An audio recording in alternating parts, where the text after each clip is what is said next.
menghadirkan sebuah acara khusus yang disajikan untuk mengetahui keberadaan penyandang disabilitas yang ada di Sumatera Selatan. Bagi Anda yang ingin berpartisipasi, dapat bergabung melalui telepon 0711 369977 dalam acara RRI Peduli Disabilitas dalam rangka peringatan Hari Disabilitas Internasional. Sabtu, 7 Desember 2013, pukul 8 hingga pukul 9 waktu Indonesia Barat. Dialog Interaktif, sebuah acara khusus yang disajikan untuk penyandang disabilitas yang ada di Sumatera Selatan. Dialog Interaktif.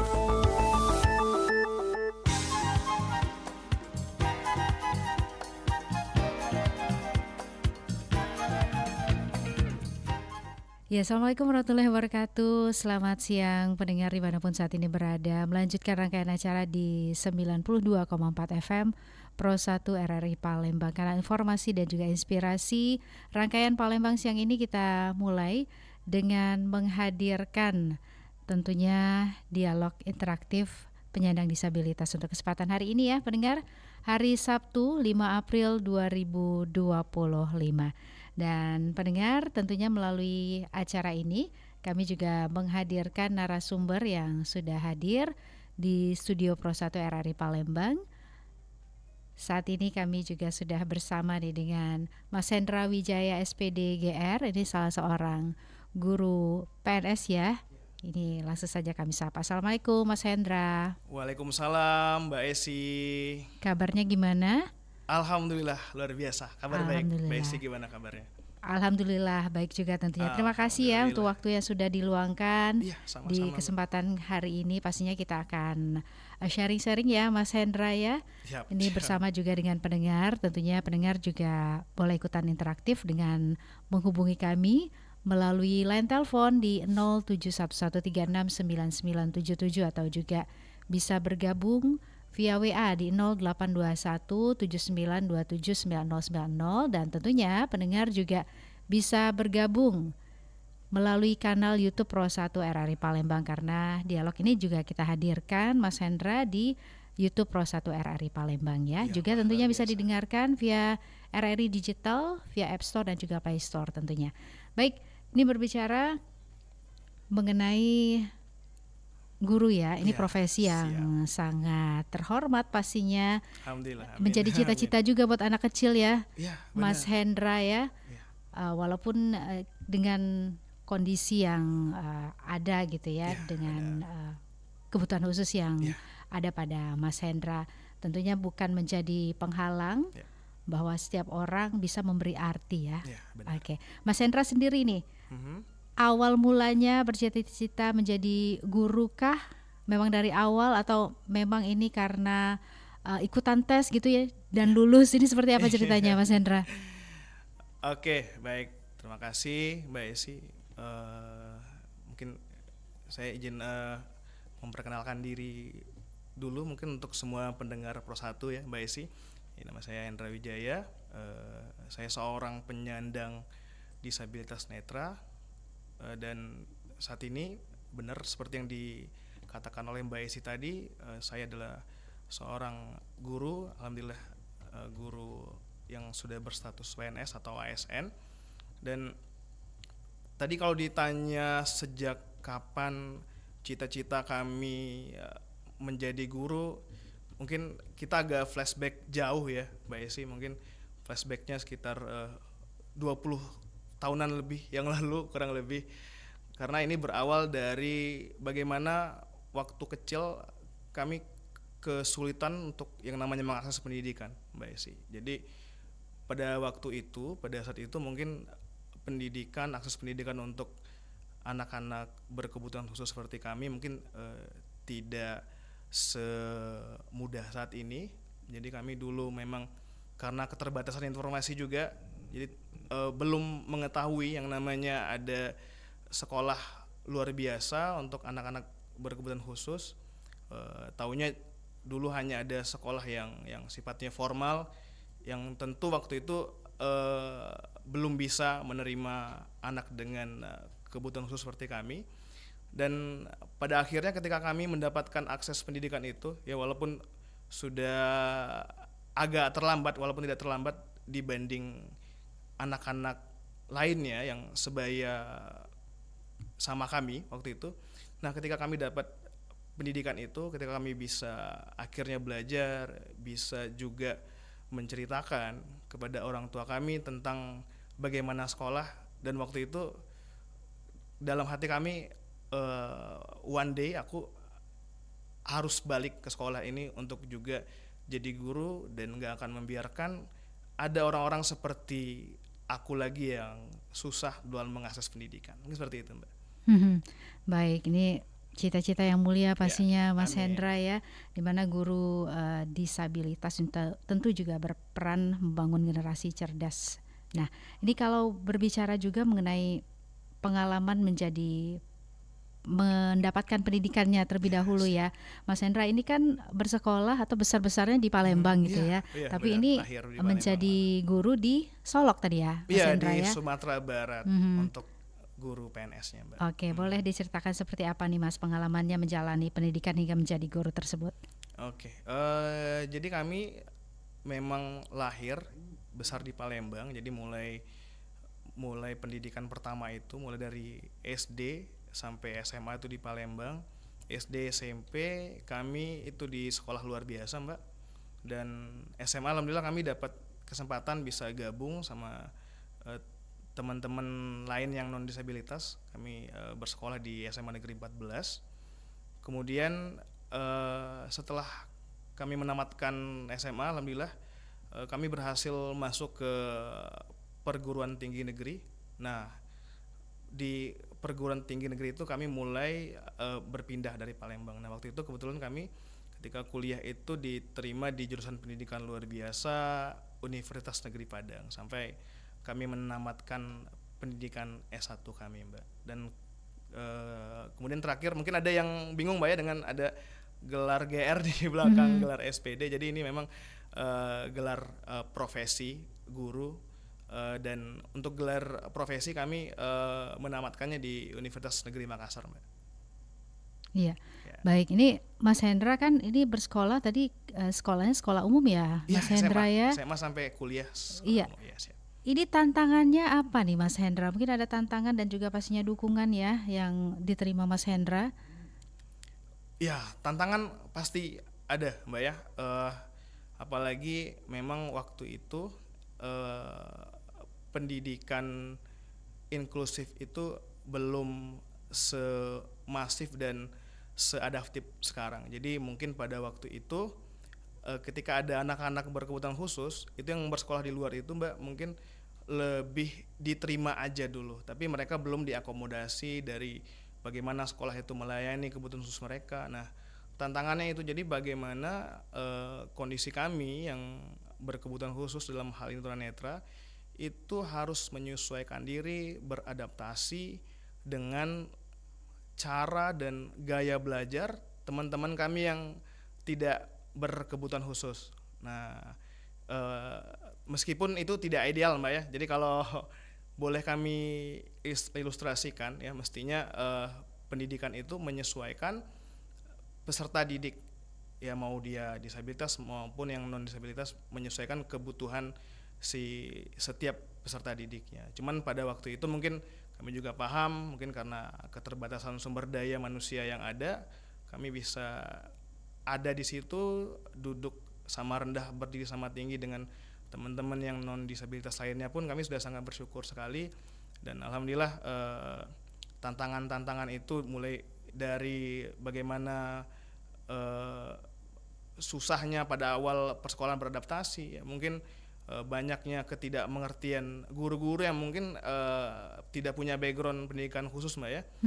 Termasuk juga teman-teman ya, kita juga paham mungkin melihat ada temannya yang dengan kondisi yang berbeda ya, tentu akan punya berbagai macam respon ya. Mungkin ada yang simpati, ada yang apatis ya, mungkin ada juga tanda kutip yang mencibir, tapi itu bagian dari perjalanan hidup yang pada akhirnya jadi kami syukuri karena membentuk mental kami. Tentu kalau tidak ada hal seperti itu, kami mungkin tidak jadi diri kami yang saat ini.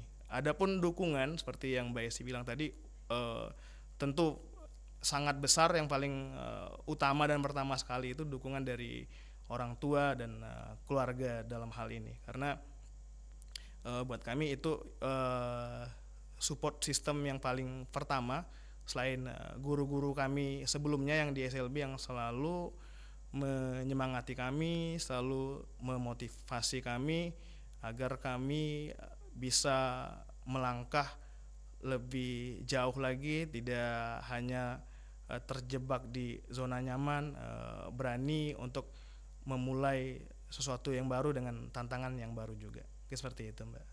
Ya, baik Mas Hendra, ini kan menjadi seorang tenaga pengajar, menjadi PNS ini kan tidak mudah gitu ya, tidak semua orang bisa mendapatkan kesempatannya, tapi Mas Hendra membuktikan bisa menjadi guru PNS seperti itu.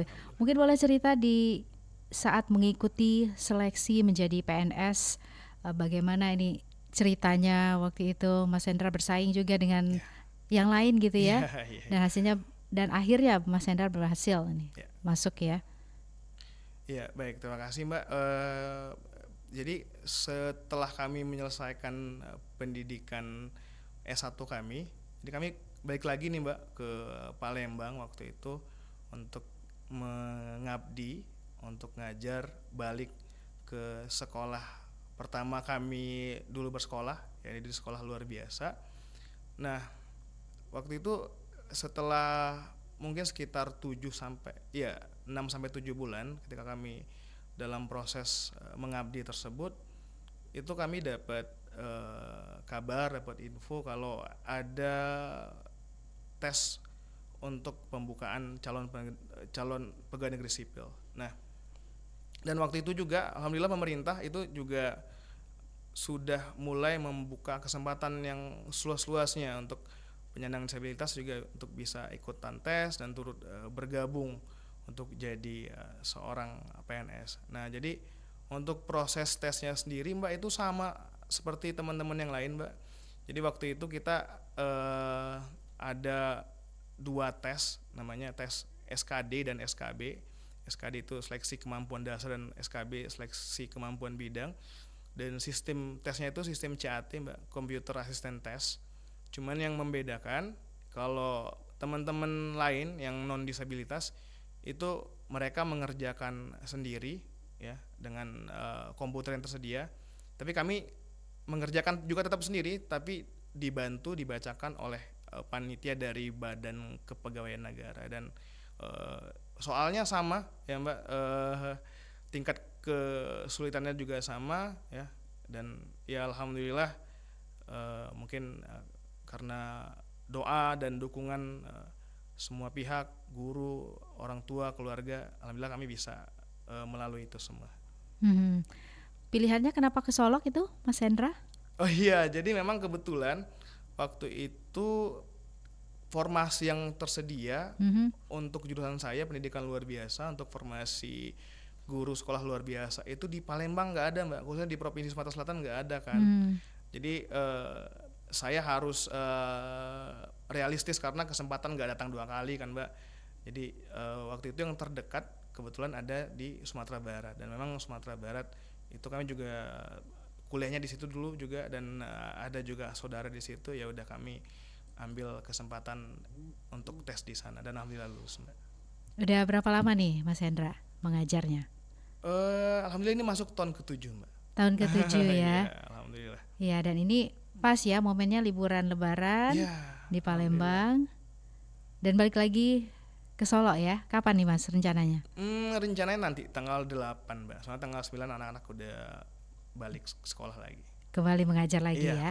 Nah, ini kita juga pengen tahu tentunya bagaimana pengalaman mengajar Mas Hendra gitu ya, bagaimana strategi mengajar yang diterapkan tentunya untuk menyesuaikan kondisi disabilitas ini ya. Ada teknik khusus mungkin yang diterapkan seperti apa nih Mas? Oke. Jadi kalau kita di sekolah luar biasa itu Mbak, sebelum kita menetapkan strategi atau bagaimana cara kita mengajar, biasanya kita pertama-tama sekali itu kita melakukan assessment Mbak. Jadi kita lihat dulu eh, apa yang jadi kesulitan buat si anak ini.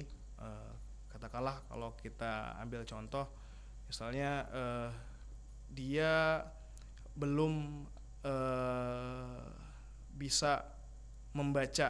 Oke, ya udah kita ajarkan dulu untuk membaca, baru kita bisa mengajarkan ke step berikutnya. Dan kalau untuk strategi, Mbak ya, tentu kembali kita menyesuaikan lagi dengan kondisi kebutuhan khusus si anak tersebut. Katakanlah kalau anak yang kita hadapi itu seorang tunanetra atau anak dengan hambatan penglihatan yang memang dia gaya belajarnya dominan audio, nah berarti kita memang lebih banyak membuat media-media yang sifatnya auditif, yang sifatnya audio, terus lebih banyak penyampaian materi yang sifatnya ceramah, dan menggunakan media yang juga melatih taktil untuk melatih motorik halusnya. Mungkin seperti itu, Mbak, sebagai contoh. Ya, kalau Mas Hendra sendiri menerapkan teknik apa nih? Mungkin ada alat bantu khusus gitu ya untuk materi pembelajarannya? Siap. Ya, kalau untuk alat khusus seperti tadi yang saya bilang, Mbak, jadi seperti contoh saat ini saya mengajar anak dengan hambatan penglihatan, dan hal yang paling penting untuk harus bisa dikuasai oleh anak dengan hambatan penglihatan itu atau anak tunanetra itu adalah Braille dan OM serta teknologi informasi komputer dalam hal ini. Jadi saya menyiapkan hal-hal yang terkait media pembelajaran itu, mungkin seperti alat pembelajaran Braille, terus komputer dengan program screen reader, kemudian untuk melatih kemandirian OM-nya, alat-alat perlengkapan untuk OM seperti tongkat dan sebagainya. Seperti itu, Mbak. Ya. Baik. Nah, ini kalau evaluasi gitu ya yang Mas Hendra lakukan selama mengajar anak-anak yang berkebutuhan khusus sendiri. Ini apa tantangannya, Mas Hendra? Oke, dari apa yang saya sudah lakukan, mungkin tantangannya mungkin, Mbak, ini juga mungkin saya pikir bukan saya saja yang mengalami, mungkin hampir banyak guru juga mengalami. Bagaimana ketika anak belajar di sekolah ya, mungkin dia sudah paham, tapi ketika di rumah itu tidak ada support dari orang tua tidak mengawasi, orang tua tidak mendampingi. Jadi apa yang didapat di sekolah besoknya kadang-kadang atau minggu depannya sudah lupa lagi ya, karena tentu anak-anak kita yang istimewa ini kadang-kadang kan memang punya kapasitas kemampuan yang berbeda antar satu sama lain. Mereka sangat unik, dan untuk itu memang sangat penting peran keluarga, peran orang tua dalam hal ini untuk mendampingi, karena yang paling banyak waktu bersama anak-anak itu ya orang tuanya. Kalau guru paling cuma 6 sampai 8 jam di sekolah, sementara sisanya dia bersama orang tua dan lingkungannya. Mungkin seperti itu, Mbak. Ya, kalau waktu pembelajaran 6 sampai 8 jam. 8 jam ya. Baik. Nah, ini kalau melihat juga kondisi di kelas ya, biasanya berapa orang, Mas Hendra, satu kelasnya? Kalau di sekolah luar biasa itu, Mbak, settingnya itu paling banyak 5 sampai 6 orang, Mbak. 5 sampai 6 orang ya. Iya, itu udah paling maksimal itu, karena kita ini kalau terlalu banyak nanti tidak maksimal pelayanan kita terhadap anak. Iya, dan Mas Hendra sendiri ini mengajar di tingkat SMP tadi ya? Iya, benar, tingkat SMP LB, Mbak. Iya. Tapi untuk mata pelajarannya? Mata pelajarannya, jadi kita di SLB itu konsepnya guru kelas, Mbak. Jadi guru kita kelas ya. Ini mengampu semua mata pelajaran, Mbak, kecuali mata pelajaran tertentu kayak agama dan keterampilan pilihan. Kayak kalau kita di sekolah kami itu ada keterampilan pilihan otomotif namanya, buat anak-anak yang bisa. Nah, itu gurunya ada tersendiri. Baik. Ini Mas Hendra ada yang ikut bergabung via Siap. YouTube ya. Ini Siap. ada Andini Official. Ya. Kak Hendra is the best. Kak Hendra Thank menjadi you. semangat untuk kami para tunanetra untuk meraih cita-cita. Terima Amin. kasih atas bantuannya, Kak. Amin. Oke, ada juga Andi Kurniawan. Mantap Om Hendra. Ini fansnya Mas Hendra Amin. semua ya. Amin. Ya, boleh silakan nih di komentari ini dari Andini tadi ya. Ya, saya kira Andini juga sosok yang hebat juga ya, yang luar biasa, adik kami juga yang kami pikir juga sangat menginspirasi ya.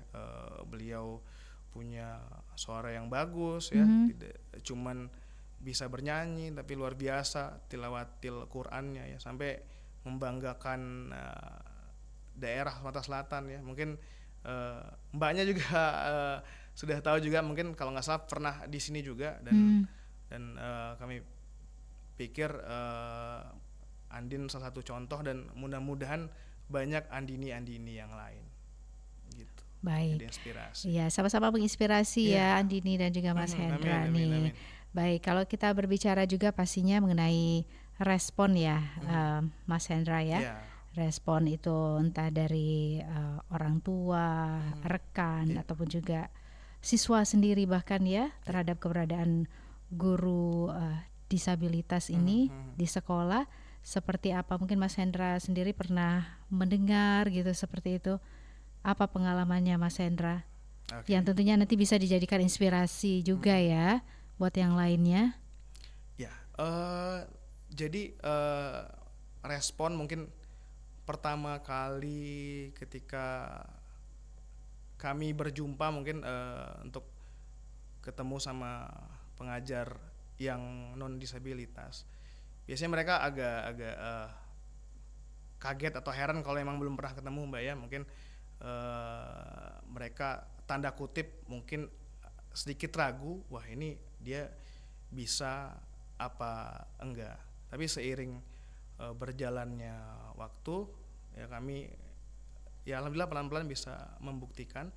Dan mungkin ini sedikit sharing pengalaman Mbak ya.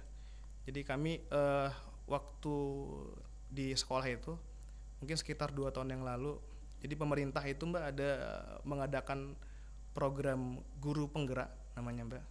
Jadi program ini dibuat pemerintah untuk mendidik calon-calon pemimpin di sekolah Mbak.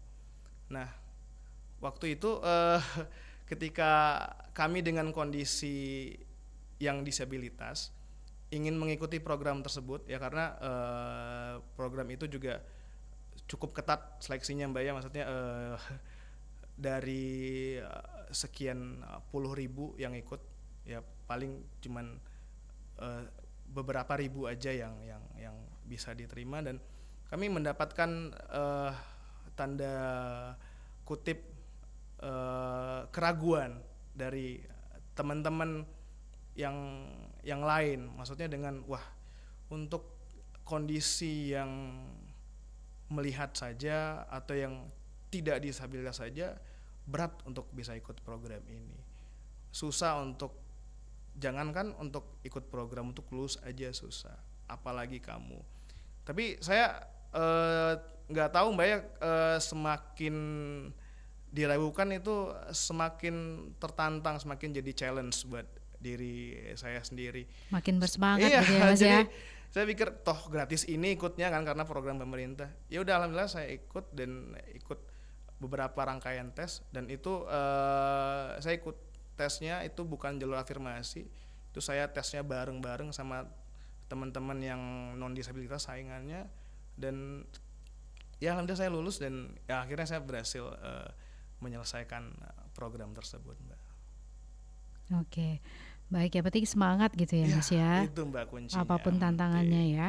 Apapun tantangannya. Iya. Kalau berbicara mengenai motivasi pribadi yang ini diharapkan tentunya bisa menginspirasi pendengar juga buat Mas Hendra gitu ya. Kata motivasi yang seringkali ini tentu menjadi pemicu semangat untuk bisa terus maju menggapai cita-cita. Mas Hendra, apa yang digunakan? Ya. Kalau saya selalu memotivasi diri saya Mbak, saya ingin selalu mencoba, ingin selalu menjawab semua keraguan, semua tantangan yang ada. Dan saya selalu berpikir, Mbak ya, kalau mungkin Mbaknya kita juga masih ingat kalau ilmu peluang itu, kalau kita melakukan percobaan itu kita pasti akan dapat peluang. Apakah itu peluangnya berhasil atau tidak, akan selalu ada kemungkinan peluang berhasil. Tapi kalau kita sudah menyerah duluan, sudah tidak mau mencoba duluan, ya tidak akan ada peluang yang namanya berhasil itu. Dan saya selalu belajar, Mbak, dari kisah-kisah orang-orang yang sukses. Seperti contoh aja Alva Edison aja, dia butuh ribuan kali percobaan untuk bisa berhasil menemukan bola lampu. Nah, apalagi saya juga harus tidak boleh menyerah, tidak boleh kalah kalau cuma 1-2 kali gagal. Mungkin seperti itu, Mbak. Baik, ini mudah-mudahan bisa menjadi inspirasi buat pendengar ya, untuk bisa terus mencoba walaupun pernah gagal gitu ya. Pasti, Mbak. Mas Hendra ya, harus semangat terus ya Mas ya. Iya, harus, Mbak. Oke, Mas Hendra, nanti kita akan lanjut lagi melanjutkan dialog kita pada kesempatan siang hari ini. Untuk pendengar yang ingin ikut bergabung, masih ada kesempatannya ya. Boleh menghubungi kami via telepon di 0711369977 atau juga bisa bergabung via WA di 082179279090, dan tentunya juga bisa bergabung via YouTube ya di Pro 1 RRI Palembang. Silakan, boleh disampaikan ada support ataupun juga pertanyaan yang ingin disampaikan untuk Mas Hendra. Tetap terus bersama kami di 92,4 FM Pro 1 RRI Palembang, kanal informasi dan inspirasi. RRI Digital dengan tampilan baru, berbagai konten kolaborasi dari berbagai program nasional, termasuk siaran visual langsung, siaran radio langsung, daftar putar musik, podcast, berita video, dan berbagai fitur interaksi pengguna dalam permainan. Berbagai konten menarik seperti suka, komentar, dan berbagi, serta obrolan langsung dengan penyiar dan pengguna. Pesan langsung dan fasilitas obrolan pribadi antara pengguna aplikasi juga tersedia. RRI Digital tersedia di Google Store dan App Store. RRI Digital.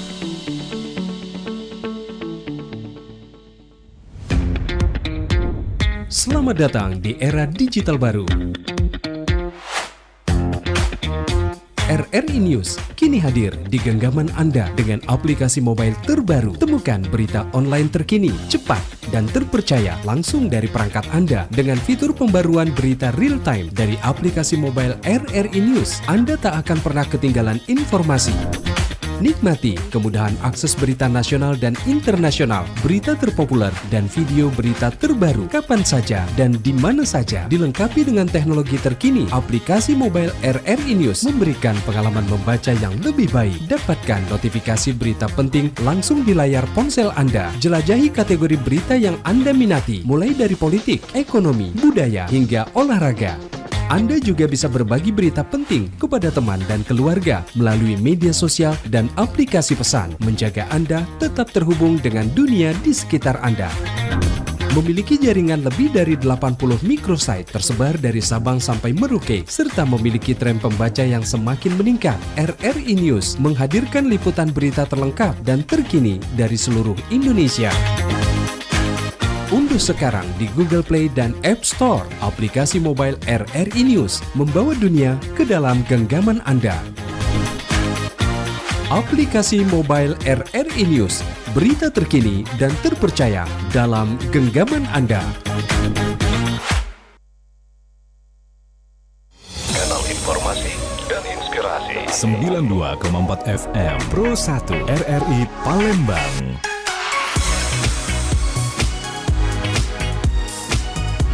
Kanal informasi dan inspirasi. Ya pendengar, disabilitas tentu bukan halangan ya, tapi bukti bahwa setiap orang bisa memberi arti, seperti narasumber kami di kesempatan siang hari ini, Mas Hendra Wijaya SPD GR, ini guru PNS yang hadir di studio Pro 1 RRI Palembang untuk kesempatan siang hari ini. Nah pendengar yang ingin ikut bergabung, silakan ada pertanyaan yang ingin disampaikan, langsung saja ya bisa melalui line telepon kami di 0711369977 atau juga bisa bergabung via WA di 082179279090. Nah, Mas Hendra ya, dan pastinya tadi banyak cerita-cerita dari Mas Hendra ini yang bisa memberikan inspirasi tentunya untuk pendengar kita ya, untuk bisa semangat tadi seperti yang disampaikan Mas Hendra, apapun halangannya. Nah, kalau untuk bisa mengajar ya, kalau Mas Hendra tadi kan ini mengajarnya di memang sekolah khusus ya. Ya, benar. Nah, untuk peluangnya guru seperti Mas Hendra ini ya untuk bisa mengajar juga di sekolah-sekolah yang umum seperti apa nih Mas Hendra? Ya, untuk peluang tetap ada Mbak, dan itu juga sudah dibuktikan oleh teman-teman disabilitas yang lain. Jadi ada teman-teman kita itu yang mengajar di sekolah umum mulai dari SMP, SMA ya. Mereka mengajar mata pelajaran Mbak, mulai dari pendidikan agama Islam. Ini yang saya tahu, ada bimbingan konseling, dan alhamdulillah sejauh ini mereka bisa menghandle setiap tantangan yang ada. Bahkan ada beberapa disabilitas juga yang mengajarnya di perguruan tinggi Mbak, yang jadi dosen juga. Udah ada ya? Ada Mbak, ada ini beberapa disabilitas juga yang sudah sampai di perguruan tinggi, bukan cuman berkuliah tapi mereka mengampu perkuliahan, dan itu mestinya harus jadi inspirasi juga buat kita, buat adik-adik yang mungkin masih sekolah. Nah, ini jadi penasaran seperti apa tuh Mas Hendra gitu ya, sistem mengajarnya ya, kalau untuk yang berkebutuhan khusus gitu ya, bisa mengajar di sekolah-sekolah umum. Materinya diberikan via apa tuh? Oke. Kalau untuk materi ya, jadi Mbak alhamdulillah saat ini dengan segala kecanggihan teknologi yang ada, jadi teman-teman disabilitas itu sudah bisa mengoperasikan yang namanya komputer Mbak. Nah, jadi lewat komputer itulah teman-teman biasanya akan menyampaikan materinya. Nah, biasanya teman-teman yang disabilitas itu akan menyampaikan materinya dengan mudah dari laptop melalui PowerPoint atau proyektor Mbak. Nah dari proyektor tersebutlah si guru tunanetra ya, biasanya yang mengajar mulai dari sekolah atau sampai perguruan tinggi akan dapat menyampaikan materinya kepada audiens, kepada peserta didiknya. Dan teknologinya tidak cuman sampai ketika menyampaikan aja Mbak, termasuk ketika kita mengevaluasi ya, kita juga bisa memanfaatkan kecanggihan teknologi tadi. Mungkin bisa menggunakan Google Form ya, bisa kalau mungkin sifatnya tulisan tangan, kita ada AI untuk yang bisa menerjemahkan gambar, atau bisa juga ketika peserta didiknya dikasih tugas bisa mengirimkan dokumen. Nah, itu semua alhamdulillah dengan segala kecanggihan teknologi ada jalannya Mbak. Oke, jadi sudah bisa juga dilakukan ya, Mas Hendra ya. Nah, menurut Mas Hendra sendiri ya, untuk sistem pendidikan di Indonesia ini sudah ramah bagi guru dan siswa disabilitas kah, atau memang ada hal-hal yang harus dibenahi nih Mas Hendra? Ya, untuk ideal ramah untuk guru dan siswa penyandang disabilitas, kami pikir belum, Mbak ya, mungkin baru mengarah ke sana. Tapi apapun itu, setidaknya pendidikan untuk para penyandang disabilitas ya, juga termasuk guru yang ada di sana, guru penyandang disabilitas sudah lebih baik dibanding waktu yang sebelumnya. Nah, mungkin yang perlu dibenahi ya buat kami itu Mbak, bagaimana semua pihak itu Mbak memberikan kesempatan yang sama Mbak untuk penyandang disabilitas. Ya, jadi kita berharap jangan seperti pepatah Inggris ya, don't judge book by its cover. Ya, jangan melihat wah dia disabilitas nih pasti nggak mampu, nggak. Seenggaknya kasih kami ya, kasih teman-teman disabilitas ini dulu kesempatan untuk membuktikan ya, kami bukan cuman untuk dikasihani kok, tapi kami hanya butuh dibantu ya untuk kita bisa mengembangkan potensi kita biar kita sama-sama setara, biar seperti yang banyak orang bilang no one left behind, jadi nggak ada yang tertinggal satupun, seperti itu Mbak. Ya, baik, ada perubahan yang paling dibutuhkan menurut Mas Hendra gitu ya untuk mendukung guru disabilitas ini di sekolah-sekolah umum, tentunya dalam rangka mewujudkan juga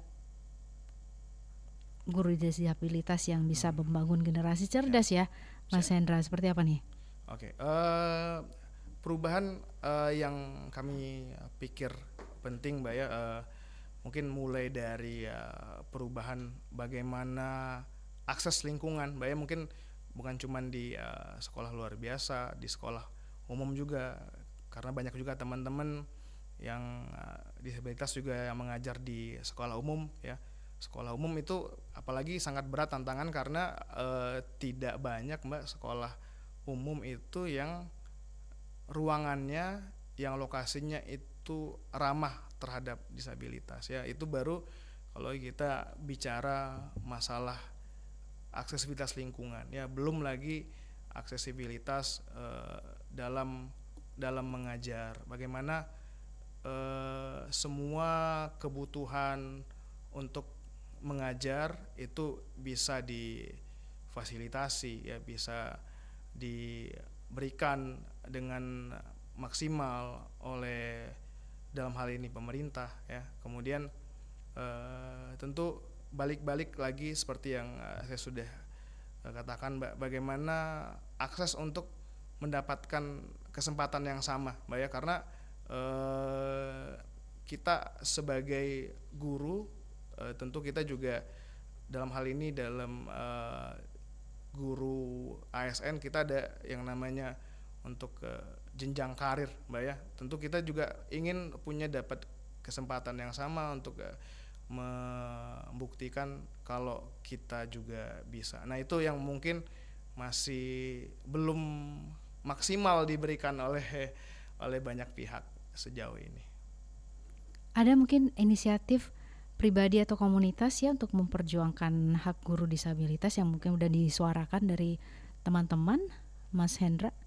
Iya, mungkin kita ada kayak perkumpulan yang sifatnya non formal, Mbak ya. Mungkin yang sifatnya belum resmi, belum lembaga, tapi mungkin lebih sifatnya perkumpulan kayak diskusi grup WA gitu, Mbak. Nah, dari diskusi-diskusi tersebut memang kita sudah mulai untuk berbicara memperjuangkan hak-hak kita sebagai penyandang disabilitas, khususnya sebagai guru Mbak ya, agar kita dipenuhi hak kita yang memang sudah diatur dan dilindungi oleh Undang-Undang Nomor 8 tentang Penyandang Disabilitas tahun 2016 Mbak.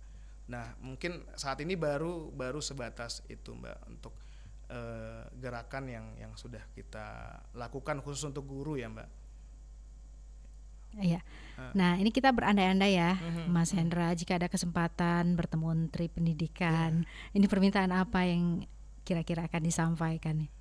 Ya, wah, tentu permintaan yang akan kami sampaikan buat Pak Menteri tentu untuk sesegera mungkin yaitu mengimplementasikan apa yang ada dalam undang-undang penyandang disabilitas tersebut ya, utamanya dalam penyediaan akses para penyandang disabilitas ya, utamanya dalam dunia pekerjaan ya. Dan kalau bicara pendidikan ya, kami juga dalam bidang pendidikan gimana agar guru-guru yang penyandang disabilitas ini juga sama maksimalnya dalam berkarya ya, dalam bagaimana bisa mencerdaskan anak bangsa dengan semua potensi yang dia miliki. Amin. Mudah-mudahan nanti suatu saat bisa bertemu langsung gitu ya, Ya, amin. Mas Hendra ya. Ya, ini kalau berbicara juga mengenai masa depan pendidikan inklusif di Indonesia, Mas Hendra, 5 hingga 10 tahun ke depan, ada harapan atau prediksinya seperti apa, Mas? Ya, prediksinya, harapannya mudah-mudahan semakin membaik, Mbak ya, karena saya pikir salah satu indikator kemajuan bangsa itu adalah salah satunya bagaimana perlakuan kita terhadap para penyandang disabilitas. Mungkin kita bisa lihat negara-negara maju seperti Jepang, Eropa atau Amerika. Mereka bukan cuma maju secara fisik saja, secara teknologi saja, tapi mereka juga sangat maju dalam bagaimana menghargai, memanusiakan para penyandang disabilitas. Dan saya harap negara kita juga bisa mengarah ke sana, dan insya Allah saya cukup optimis mudah-mudahan 5-10 tahun ke depan dengan dukungan kita bersama, Mbak ya, mungkin termasuk juga RRI sebagai lembaga penyiaran publik juga untuk terus menyuarakan bagaimana untuk hak-hak penyandang disabilitas ya, tentang bagaimana pemenuhan kebutuhan disabilitas. Insya Allah kita bisa lebih baik lagi, Mbak. Ya, ini kalau berbicara juga pastinya mengenai figur nih buat Mas Hendra pribadi ya, figur yang paling menginspirasi perjalanan Mas Hendra ya sampai dengan saat ini siapa nih, Mas? Figur tentu orang tua kami, Mbak ya, karena khususnya ibu kami, karena ibu itu akan selalu jadi madrasah pertama dalam keluarga, karena sebelum kami mengenal pendidikan formal, kami mendapatkan pendidikan itu dari ibu kami, Mbak. Seperti itu. Dan ya yang paling utama setelah itu, karena saya seorang muslim, tentu ya Rasulullah, Mbak. Ya, ini berbicara juga mengenai mimpi nih, mimpi terbesar yang masih ingin diwujudkan Mas Hendra khusus untuk dunia pendidikan apa nih, Mas? Oke, mimpi saya ke depan, saya ingin tidak ada anak lagi itu yang susah untuk mengakses pendidikan, Mbak. Karena saya masih dengar tuh, Mbak, ada yang dia sudah 20 tahun usianya baru dia tahu kalau ada lembaga pendidikan yang bisa mendidik anak-anak dengan berkebutuhan khusus seperti dia ya. Saya mau ya dengan segala informasi yang ada itu, kalau bisa tidak ada lagi teman-teman yang berkebutuhan khusus yang tidak sekolah lagi. Dan yang kedua, tentu saya pengen ya teman-teman yang berkebutuhan khusus atau anak-anak kami yang berkebutuhan khusus itu juga bisa mandiri ya, bisa setara sama seperti teman-teman lainnya ya. Mereka bukan cuma jadi objek, tapi mereka juga bisa jadi subjek dalam membangun bangsa ini, Mbak. Ada pesan Mas Hendra yang ingin disampaikan kepada penyandang disabilitas lain mungkin ya, yang bercita-cita menjadi guru ataupun juga PNS? Ada tips-tips sukses dari Mas Hendra bisa dibagikan juga yang bisa menginspirasi tentunya. Ya, ya mudah-mudahan saya pikir mungkin masih banyak yang lebih sukses, tapi mudah-mudahan apa yang sudah kami capai ini juga sedikit bisa menginspirasi. Dan kalau bicara tips, intinya jangan pernah takut untuk mencoba, terus belajar, mengupgrade diri ya, untuk selalu mengikuti perkembangan zaman ya. Kita juga nggak bisa milih, Mbak ya, kita mau dilahirkan dari keluarga yang seperti apa, dengan kondisi yang bagaimana, tapi kita bisa memilih dan menentukan kita mau menjalani hidup ini seperti apa. Ya, baik ya, mudah-mudahan ini bisa memberikan semangat kembali untuk pendengar kita yang ingin juga bercita-cita seperti itu menjadi guru ya. Ada pengalaman menarik mungkin yang bisa dibagikan untuk pendengar kita selama mengajar, Mas Hendra? Ya, selama mengajar tentu banyak hal yang kami pikir sangat menarik, Mbak ya. Mungkin salah satu yang akan selalu jadi hal yang membahagiakan buat seorang guru itu kalau ada perubahan perilaku dari siswanya, Mbak. Khususnya dalam hal karakter, Mbak ya. Mungkin ini sedikit unik, Mbak. Jadi ada salah satu siswa kami itu, Mbak, yang ketika hujan dia tetap datang ya. Mungkin kalau kita dulu waktu kecil nggak hujan aja kadang-kadang dicari-cari alasan biar nggak sekolah kan. Nah ini dia hujan dan tetap datang. Ketika kami tanya siswa tersebut, ini kan hujan, kenapa kamu datang? Wah, nggak apa-apa Pak, hujan ini kan berkah, rahmat katanya. Nah jadi saya berpikir, wah dia waktu itu kebetulan ini Mbak ya, tunagrahita, anak dengan hambatan kecerdasan yang IQ-nya di bawah rata-rata. Wah ini yang IQ-nya di bawah rata-rata, orang yang katanya pinter, atau dia yang mau hujan seperti apapun dia punya mental semangat yang luar biasa. Nah itu salah satunya aja, Mbak. Banyak hal lain kayak kami juga kebetulan menjadi guru seni, Mbak ya. Jadi kami salah satu anak kami itu ada juga yang dengan hambatan intelektual, Mbak. Jadi ketika untuk menghafal lirik aja dia butuh waktu berminggu-minggu, Mbak, karena kapasitas kemampuan intelijensinya. Tapi ketika dia hafal satu lagu dengan waktu yang berminggu-minggu itu dan butuh berulang-ulang kali itu jadi suatu kepuasan tersendiri buat kami. Dan ketika dia berani tampil ya, waktu itu lomba di tingkat kabupaten dan alhamdulillah dia bisa berhasil juara waktu itu. Wah itu kami pikir hal yang sangat luar biasa yang kami rasakan. Apalagi orang tuanya, Mbak ya, yang selama ini mungkin anaknya dianggap tidak bisa apa-apa, anaknya akan menjadi beban ya, atau di stigma negatif sebagai anak bodoh. Tapi ternyata ketika dikasih kesempatan, anaknya diberi peluang untuk maju, ternyata bisa gitu. Iya.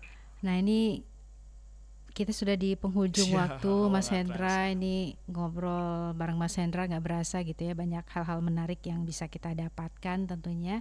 Untuk pesan-pesan yang ingin disampaikan kepada pendengar yang tentunya bisa menjadi inspirasi juga, yang ingin menjadi guru ya, untuk anak-anak atau teman-teman yang berkebutuhan khusus juga, Mas Hendra mungkin bisa disampaikan. Ya, oke. Mungkin pesan kami untuk para pendengar Pro 1 ya, dimanapun berada, untuk bagaimana ketika melihat teman-teman atau anak-anak yang berkebutuhan khusus itu jangan dilihat dari sisi negatifnya atau sisi bagaimana mengasihani, karena sesungguhnya sekali lagi kami bilang teman-teman yang berkebutuhan khusus ini itu tidak ingin dikasihani, tapi mereka ingin dibantu gimana bisa mengembangkan potensinya ya.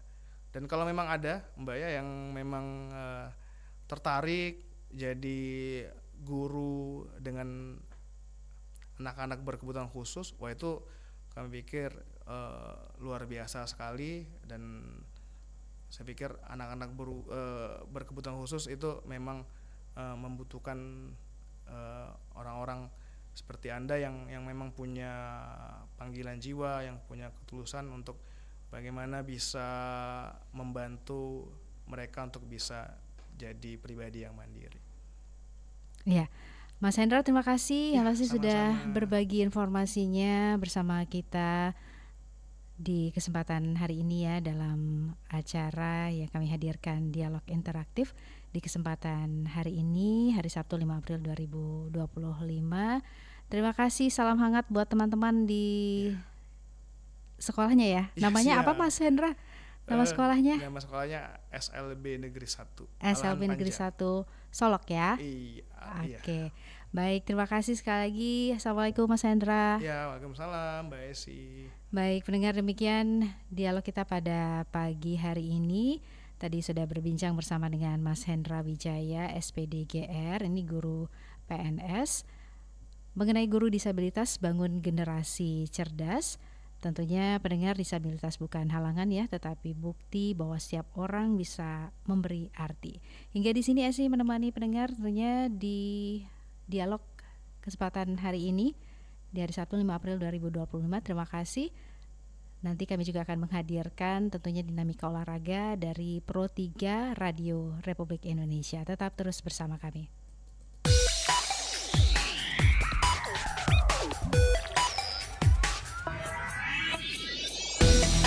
Demikian tadi dialog interaktif khusus untuk penyandang disabilitas yang ada di Sumatera Selatan. Terima kasih atas perhatian Anda. Sampai jumpa.